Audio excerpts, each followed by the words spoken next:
Good morning students. बेटा हमारा जो टॉपिक कैश बुक का चल रहा था उसी से रिलेटेड नेक्स्ट क्वेश्चंस मैं आप लोगों को करवाने जा रहा हूँ। कल हम लोगों ने प्रीवियस वीडियो में कैश बुक का एक क्वेश्चन किया था, question number 8 part A. Question number 8 का जो पार्ट सेकंड है वो आप खुद करके देखिएगा, सिंपल से। अब हम लोग डबल कॉलम कैश बुक में ही नेक्स्ट क्वेश्चन पे मूव करते हैं, इलस्ट्रेशन नंबर 9। देखो इसमें भी कह रहे हैं enter the following transaction in cash book with cash and bank. आपको एक डबल कॉलम कैश बुक बनानी है जिसमें दो कॉलम हो, एक कैश का और एक बैंक। तो हम बनाएंगे कैश बुक। फॉर्मेट आप लोगों को पता ही है। सबसे पहले date, particulars, ledger following, cash, bank, फिर date, particulars, ledger folio, cash और बैंक। फॉर्मेट आपने बना लिया। पहला डेट, सेकंड पर्टिकुलर्स, फिर लेजर फोलियो, कैश, बैंक, फिर डेट, पर्टिकुलर्स,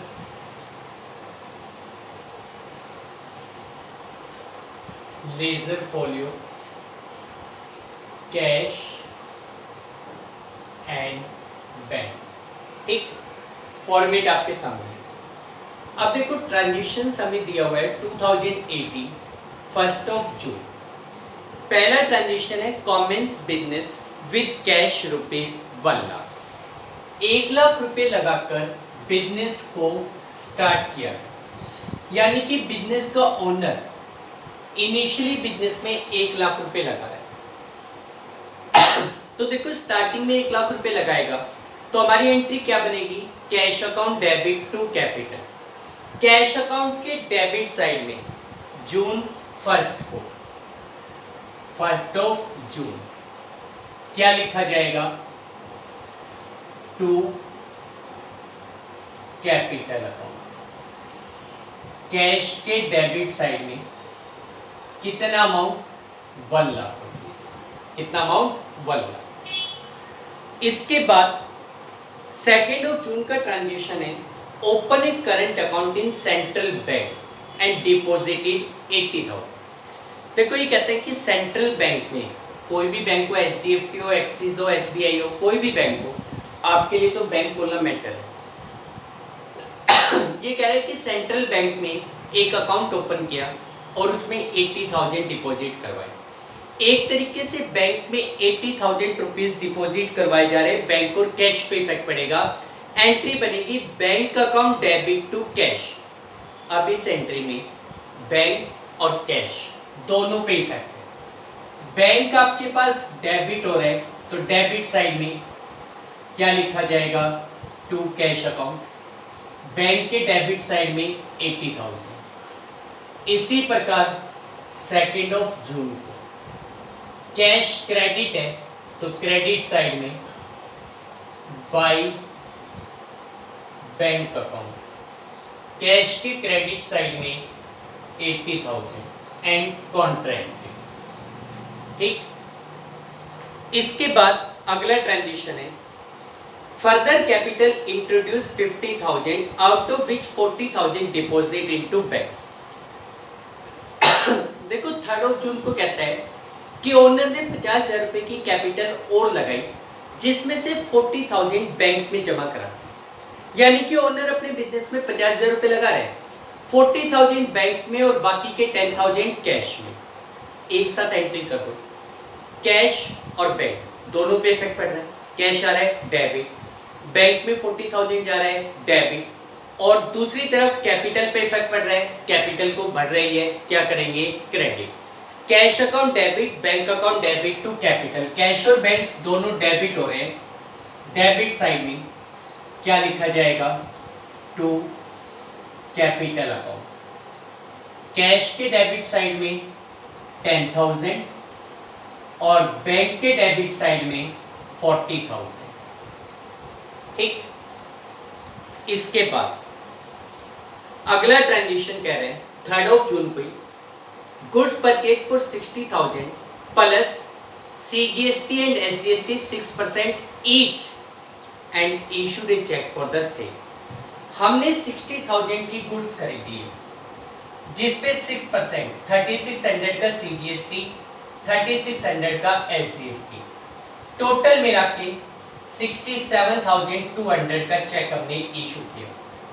गुड्स खरीद रहे हो, purchase account debit, CGST SGST पे कर रहे हो। जब हम पे करते हैं तो उसको कहते हैं input CGST input SGST। Input CGST account debit input SGST account debit to bank. Bank credit हो रहा है, क्रेडिट साइड में purchase to bank input CGST to bank input SGST to bank. तो बैंक की क्रेडिट साइड में तीनों नाम आएंगे बाय परचेज अकाउंट। परचेज कितने की है 60,000। 3 जून को ही बाय इनपुट CGST अकाउंट 3600। 3 जून को ही बाय इनपुट SGST अकाउंट 3600। ठीक है, इसके बाद 4 जून को goods sold 40,000 CGST SGST 6% each, check received which was immediately deposit into bank. आपने 40,000 की सेल की जिसपे 6% CGST 2400 का SGST, टोटल 44,800 की पेमेंट आपने चेक से रिसीव की और उसको तुरंत बैंक पे जमा करा दिया। किस किस पे effect, bank, goods, CGST SGST आपको मिल रहा है, आउटपुट CGST आउटपुट SGST कहलाएगा। Bank account debit to sale to output CGST to output SGST। Bank debit हो रहा है, डेबिट साइड में 4 जून को bank to sales account 40,000 to output CGST account 2400। 4 जून को ही टू आउटपुट SGST अकाउंट 2400। ठीक, इसके बाद goods sold to Ram on credit plus CGST SGST 6%। Ram को 15,000 की गुड्स सेल आउट की जिसपे 6% 900 का CGST और 900 का SGST, लेकिन कह रहे हैं गुड्स सोल्ड इन क्रेडिट, उधार में बेचे। जब कोई ट्रांजैक्शन क्रेडिट में होता है तो आप उसको अपनी कैश बुक में रिकॉर्ड नहीं करेंगे। ठीक, उसके बाद आगे कह रहे हैं कि received a cheque from Ram in full settlement of his account.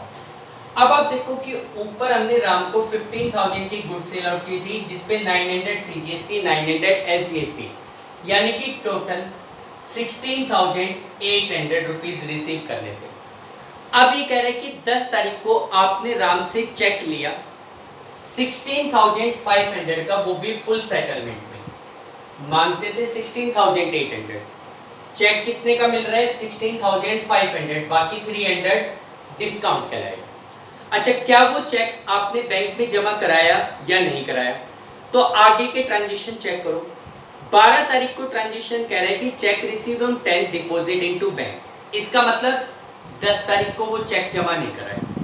10 तारीख को आपने राम से चेक लिया, अपने पास रखा, 300 का उसको दिया डिस्काउंट। एंट्री क्या होगी? Cheque in hand account debit, discount account debit to Ram. कहीं पर भी कैश या बैंक पे इफेक्ट नहीं है। 10 तारीख को आप अपनी कैश बुक में कहीं रिकॉर्ड नहीं करेंगे। फिर 12 तारीख को कह रहा है कि check received on 10 June deposit into bank. 10 तारीख को जो चेक मिला था वो चेक 12 तारीख को बैंक में जमा कराया। तो 10 तारीख को जब चेक मिला था आपने उसको चेक इन हैंड माना था, cheque in hand account debit discount to Ram.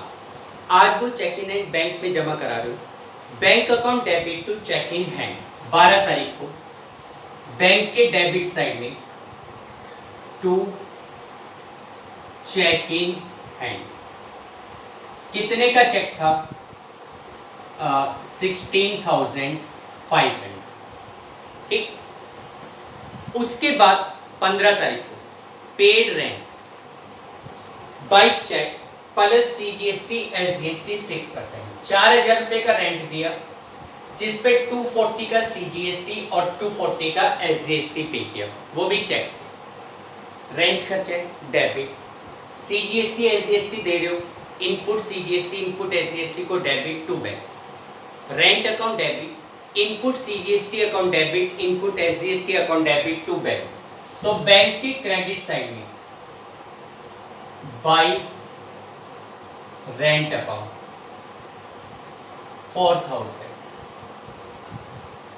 15th को ही by input CGST account 240 by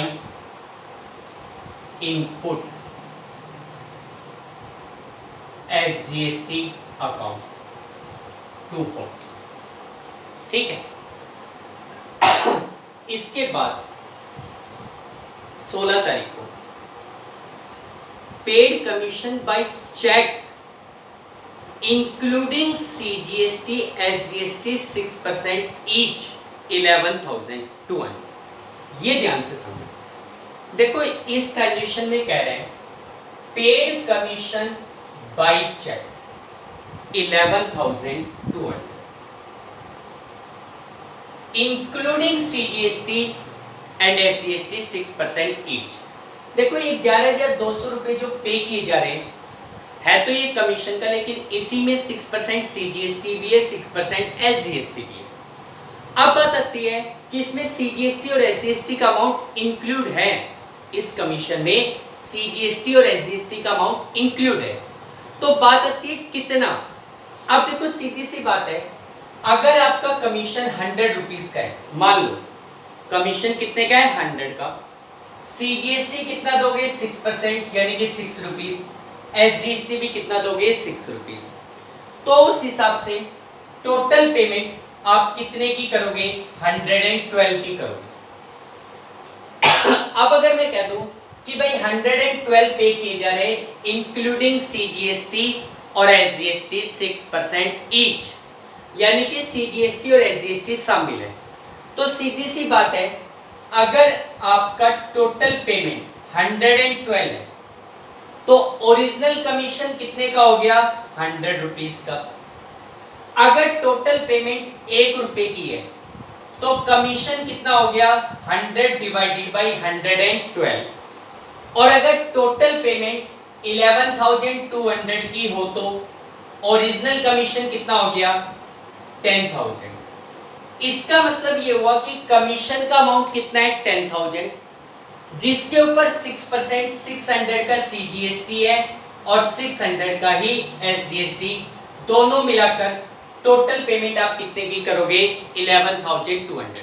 देखो इसमें जो कमीशन का अमाउंट है वो इंक्लूडिंग CGST और SGST है, यानी कि 11,000। जैसे पिछले क्वेश्चन में रेंट का 4,000 अलग था, उस 4,000 में CGST और SGST शामिल नहीं था तो उसको हमने अलग से कैलकुलेट कर लिया।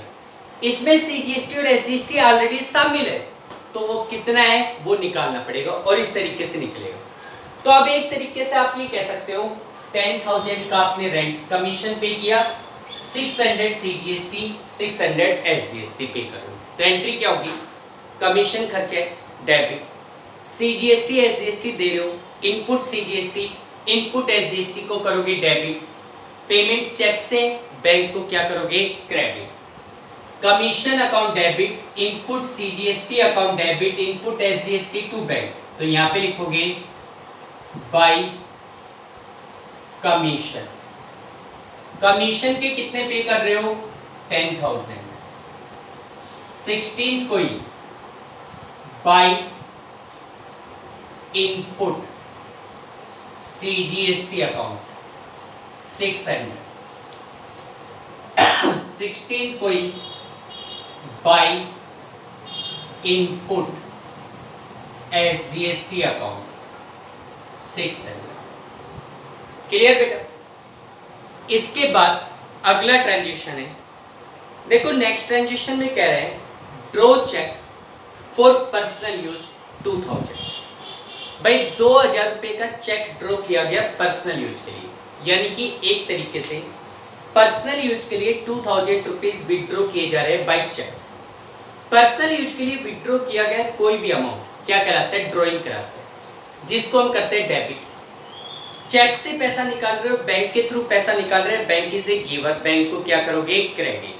एंट्री बनेगी drawing account debit to bank. 18 जून को क्या लिखोगे? By drawing account. बैंक से चेक के थ्रू कितना अमाउंट विड्रॉ किया जा रहा है? 2000। इसके बाद 25 को अगला ट्रांजेक्शन कहते हैं withdraw from bank for office use 10,000। Office में यूज करने के पर्पज से बैंक से 10,000 रुपीज विड्रॉ किए गए। भाई जैसे ऑफिस में सैलरी देनी है, इलेक्ट्रिसिटी का बिल देना है, और भी कोई खर्चे हो सकते हैं, तो उनकी पेमेंट करने के लिए बैंक से 10,000 निकाले गए। तो फिलहाल वो 10,000 निकाल के ऑफिस में एज ए कैश आ रहा है, कैश, और बैंक पे इफेक्ट पड़ेगा। कैश आपके पास आ रहे हैं, डेबिट। पेमेंट बैंक से जा रही है, bank is a giver, bank को क्या करोगे? क्रेडिट। एंट्री बनेगी cash account debit to bank. 25 को कैश तो हो रहा है डेबिट, तो कैश के डेबिट साइड में लिखा जाएगा टू बैंक अकाउंट। कैश के डेबिट साइड में 10,000, बैंक हो रहा है क्रेडिट, तो क्रेडिट साइड में बाय कैश अकाउंट। बैंक के क्रेडिट में कितना लिखा जाएगा? 10,000 एंड इट्स ए कॉन्ट्रेंट। ठीक। इसके बाद 25 को ये कह रहे हैं received a cheque from X and draws it to Y on 29 June 6,000। देखो ये कह रहे हैं कि 25 तारीख को आपने एक्स से चेक रिसीव किया, लेकिन क्या ये कह रहे हैं कि ये चेक बैंक पे जमा कराया? नहीं कह रहा। अच्छा, लेकिन आगे कह रहे हैं कि ये ही चेक उठाकर 29 तारीख को आपने वाई को दिया। इसका मतलब ये हुआ अभी तक वो चेक आपने बैंक पे डिपॉजिट नहीं कराया, आपने उस चेक को अपने पास रखा। 25 को आपने एक्स से चेक रिसीव किया, अपने पास रखा। एंट्री होगी cheque in hand account debit to x.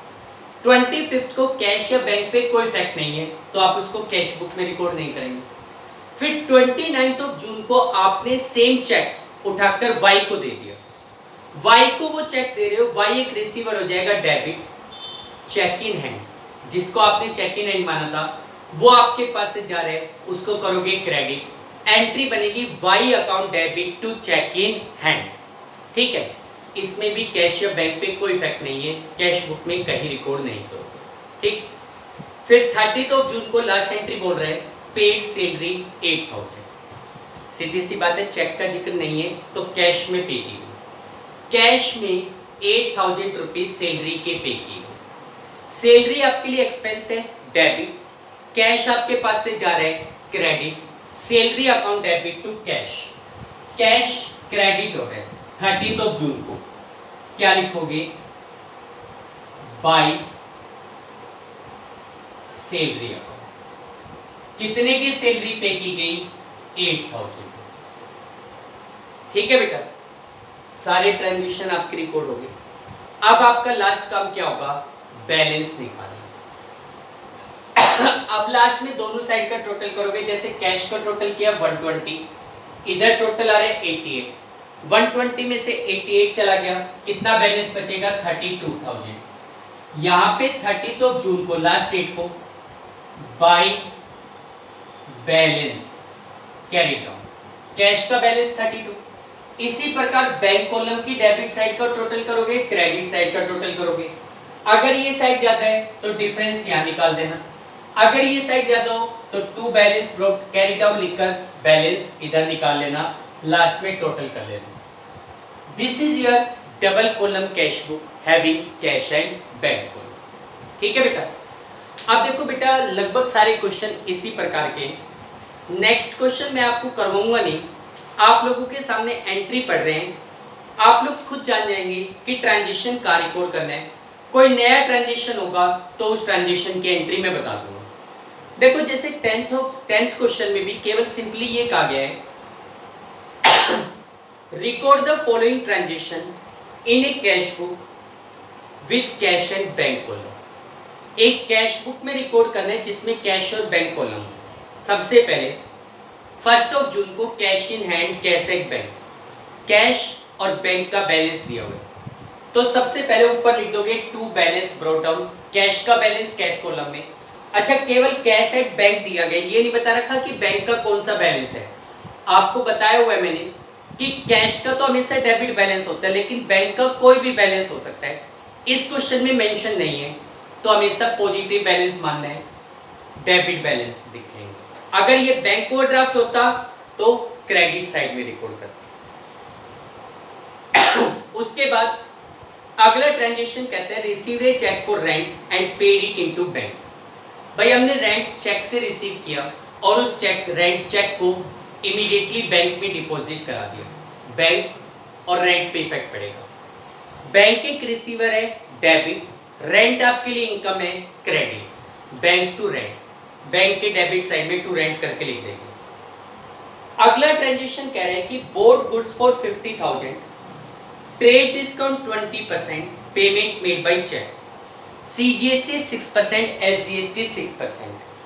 देखो ये कह रहे हैं कि 50,000 रुपीज की गुड्स खरीदी गई जिसपे 20% का ट्रेड डिस्काउंट।